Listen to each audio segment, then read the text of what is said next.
hora de entrevista importante para você acompanhar aqui no Expresso CNN. A gente fala mais sobre, claro, a guerra na Ucrânia. Vamos conversar com o professor de Relações Internacionais da ESPM, Gunter Hudzit. Professor, boa noite, muito bem-vindo. Mona Lisa falando, me ouve bem? Boa noite, Mona Lisa, ouço bem. Boa noite a todos que nos assistem. Muito obrigada pela presença, professor. Professor, repercutíamos agora há pouco com o Lorival e também com os nossos repórteres esse alerta, né, essa declaração, então, do secretário-geral da ONU hoje, o Antônio Guterres, que, como disse a nossa correspondente, a Heloísa Vilela, ele não costuma ter um tom alarmista e hoje deu um chacoalha no mundo, dizendo que, sim, pedindo uma atenção para o que ele classificou como uma possibilidade real de um conflito nuclear. Gostaria de começar a nossa conversa por aí, professor. Pode ser? Bom, ele está com toda a razão. Acho que o mundo esqueceu um pouco, né, com o fim da Guerra Fria, que as armas estão aí, que é uma possibilidade real e que o que ele não colocou, né, uma guerra dessas é acabar com a humanidade como a gente conhece, né? Estados Unidos e Rússia têm arsenais nucleares, termonucleares, que são as bombas de hidrogênio, que têm a capacidade de destruir a Terra 16 vezes, ou seja, a vida como a gente conhece deixaria de existir. E no momento de uma tensão tão grande em que, só vamos lembrar, essa mesma última semana foi disparado um míssil, ao que tudo indica, sem querer, da Índia, que caiu no Paquistão e que poderia ter uma arma nuclear. Algo desse gênero, numa guerra como essa, pode acontecer. Então, em momentos tão tensos, envolvendo potências nucleares, esse alerta é sempre bom para chamar a atenção de todo mundo para o que está acontecendo. Até pelo tempo, né, professor? 19 dias de uma guerra que a gente tem acompanhado com o imediatismo, né, da internet, apesar dos bombardeios, da dificuldade de transmissão. Enfim, o mundo tem olhado, sim, chocado para cenas terríveis, né? São cenas de guerra, sim, que já aconteceram em outras partes, mas especificamente nesse conflito, a gente está sendo abastecido quase que imediatamente, né? E estamos, claro, perplexos com o que estamos vendo, professor. Bom, Mona Lisa, eu vou ser muito sincero, Pois até não? pelos exemplos que vocês deram aí do relatório do FMI, né, de uma contração de até um terço, como o Nakagawa disse, os exemplos são de conflitos que ainda estão ocorrendo, Sim, né? Em menor intensidade, como o do Iraque, mas o Iraque está em guerra civil. Então, eu sem vejo, dúvida. infelizmente, a perspectiva de que esse conflito vai durar meses, se não anos. Então, infelizmente, eu acho que essas cenas vão continuar se repetindo. E sobre a possibilidade da Ucrânia, claro, e o presidente Zelensky continuarem resistindo com apoios pontuais, né, da comunidade internacional. Qual que é o seu palpite? Pedir palpite para um professor é quase um desaforo, mas não entenda como um desaforo. A sua percepção, então, melhorei a palavra, nesse momento, no 19º dia de guerra, professor? Mostra essa unidade nacional que os ucranianos passaram a ter, que foi reforçado, e que começa a se refletir numa mudança até de atitude do próprio presidente Putin, que o presidente da Finlândia, em entrevista, né, hoje, que passou na CNN Internacional com a Cristiana Lumpur, ele mesmo já disse que o presidente Putin, pela primeira vez, não falou em desnazificação da Ucrânia, que ele disse que eu nunca disse isso, o que é mentira, né? Ele falou isso desde o começo. Então, por ele já ter mudado essa fala, ele já percebeu que não vai conseguir derrubar Zelensky e não vai conseguir terminar essa resistência deles. Então, já começa a ter uma mudança de tom. Mas essa mudança de tom não significa que ele vai voltar atrás. Norival Santana, nosso analista, também já apontou diversas vezes aqui, né? Nós estamos falando sobre a temporalidade dessa guerra, Putin não esperava, né? O governo russo não esperava uma resistência como essa que nós estamos vendo, reações como essa como nós estamos vendo e também a mobilização da comunidade internacional. Putin esperava o quê, professor? Olha, o que tudo indica, os serviços de inteligência, não só das Forças Armadas, mas do próprio governo russo, passaram informações que são falsas. Acho que esse é um consenso que está sendo, né, formado nos analistas internacionais, que por causa do perfil do próprio presidente Putin, do perfil que ele teve, que ele passou a ter nesses praticamente 2 anos de pandemia que ele se isolou, o receio de muitos assessores próximos, ministros, de colocarem certas verdades para ele que incomodariam. E com todo o governo autocrata, eles, né, poderiam cair em desgraça, no mínimo. Então, ao que tudo indica, foram decisões tomadas em base de dados falsos. Assim como a gente não pode esquecer, quando os americanos invadiram o Iraque, eles também acharam que seriam, né, recebidos de braços abertos como os libertadores, que Sim. Saddam Hussein era um ditador. Então, ao que tudo indica, eles esperavam isso, que boa parte da população ucraniana receberia o exército russo de braços abertos e que a estrutura governamental ucraniana e as forças armadas deixariam de funcionar. E não foi o que aconteceu.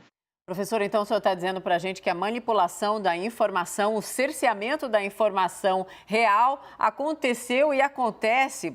Acontece talvez não mais, mas aconteceu no próprio coração do governo russo e essa é a consequência que nós estamos vendo? Essa é uma das hipóteses que se está trabalhando, que muitos analistas estão adotando, porque é um erro, foi algo tão básico, foi algo tão inimaginável que você começa a buscar as explicações nas lógicas mais simples. Não nas teorias das conspiração, nada disso, mas no mais simples, do que todo governo autocrata mostra que você tem um cerceamento da entrada de ideias de fora do grupo mais fechado. É o chamado pensamento de grupo. Nós estamos certos e, portanto, quem está errado são os outros que não concordam conosco.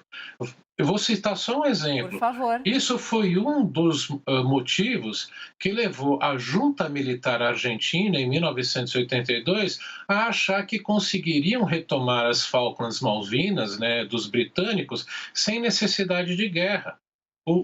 A cúpula dos militares argentinos acreditava nisso. Uma cúpula fechada, não aberta a críticas, a outras visões, levou a esse pensamento de grupo. Então, é muito provável que isso tenha ocorrido também na Rússia. Professor, chamar também a nossa analista Carolina Brígido para o papo. Cadê a Carol? Oi, Carol, boa noite, bem-vinda. Participa da conversa também. Boa noite, Mona Lisa. Boa noite, professor. Professor, a gente está vendo esse cenário horrendo, né, de guerra, com essas imagens muito fortes.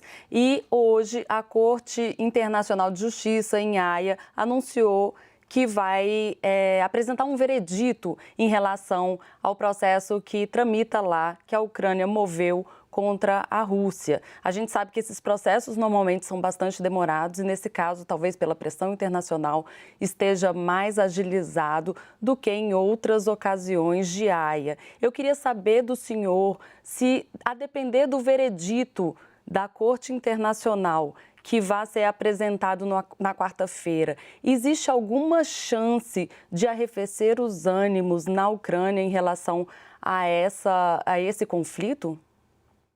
Com toda sinceridade, não. Não é isso que vai deter o presidente Vladimir Putin. Então, ele tomou essa decisão, ele já vem repetindo reiteradas vezes que vai até o fim.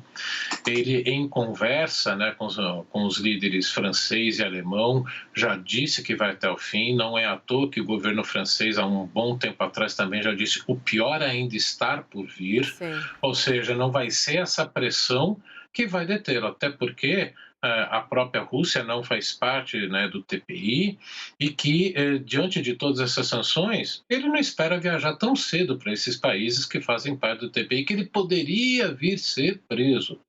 Então, diante desse quadro, não acho que vai voltar atrás, não. Professor Carol, fique à vontade se você quiser fazer uma próxima pergunta. Vamos batendo então aqui uma bola. Qual que é a sua expectativa, professor, para a continuidade dessa quarta rodada de negociação que começou hoje e que precisou, enfim, ser interrompida por questões técnicas? Olha, se conseguirem prolongar ou abrir alguns corredores humanitários, Sim. já vai ser de bom tamanho. Infelizmente, é esse o nível da minha expectativa, porque com os ataques que o governo russo fez, principalmente aquela base militar no extremo oeste da Ucrânia, perto da fronteira com a Polônia, e que muito provavelmente você tinha ali militares não ucranianos, militares ocidentais, e que podem ter sido feridos ou mortos, isso foi um claro recado que o Putin passou. Eu vou atacar quem quer que seja. Ele já disse também que comboios militares, aonde quer que eles estejam, são alvos legítimos. Comboios militares só podem estar vindo de onde? Fundamentalmente da Polônia carregando armas para a Ucrânia. Então, ele está mostrando claramente que ele vai continuar nesse processo, está rearranjando, né, rearrumando a sua estratégia militar, as suas forças militares, para tentar impor uma derrota militar que leve ao governo ucraniano a ceder mais do que vem propondo até agora. Carol, tem mais uma questão? Professor, a gente vê que a Rússia e a Ucrânia vão retomar os diálogos amanhã, mas, como o senhor mesmo disse, é um diálogo que não tem muita perspectiva, né, nesse cenário atual. Queria uma avaliação do senhor, em que cenário que o senhor considera que a Rússia recuaria nessa situação que está sendo posta hoje? Olha, recuar não recua.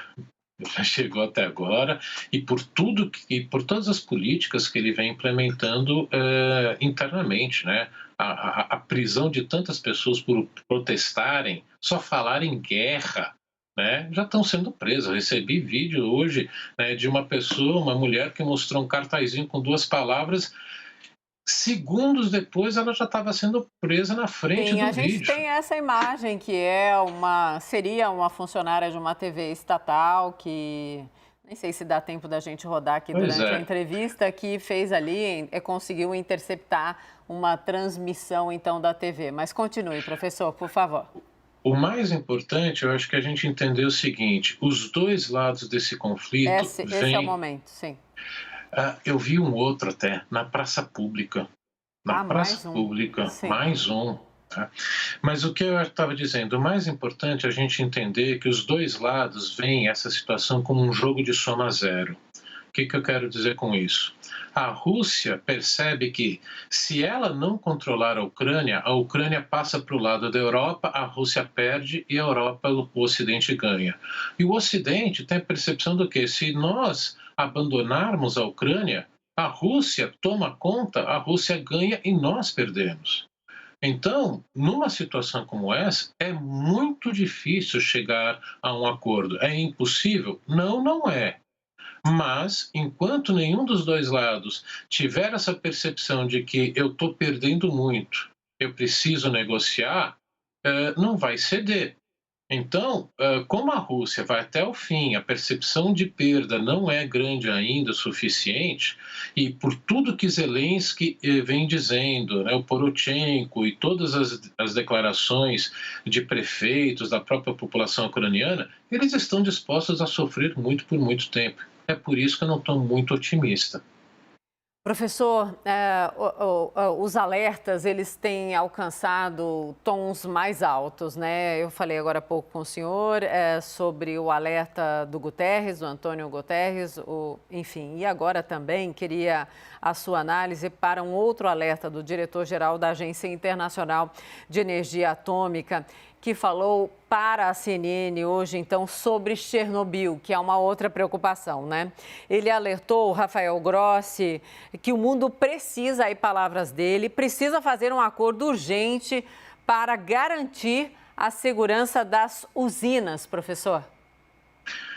Olha, ele tem toda a razão. No meio de um conflito desses, uma salva de morteiros, né, mal calibrada pode atingir, pode levar a uma catástrofe, né? Mais um grande acidente nuclear.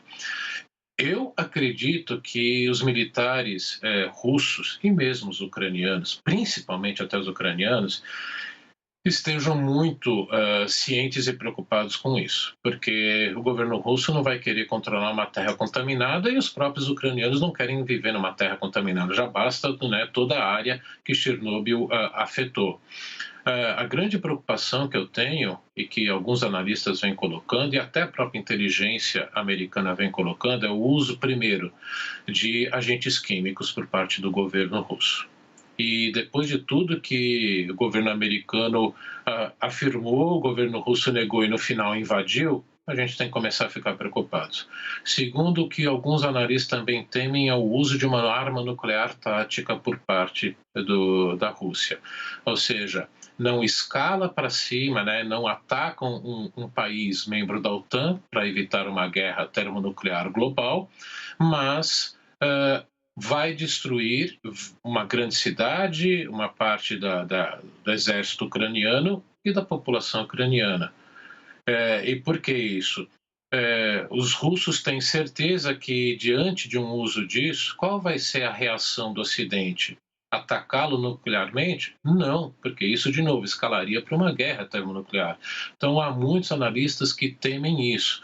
Diante do impasse dessa guerra não sair da situação que a gente está vendo, ele possa apelar ou para armas químicas ou uma nuclear tática. Professor de Relações Internacionais da ESPM, Günter Hudzit. Falei certinho o seu sobrenome, professor? Isso, Günter Hudzit.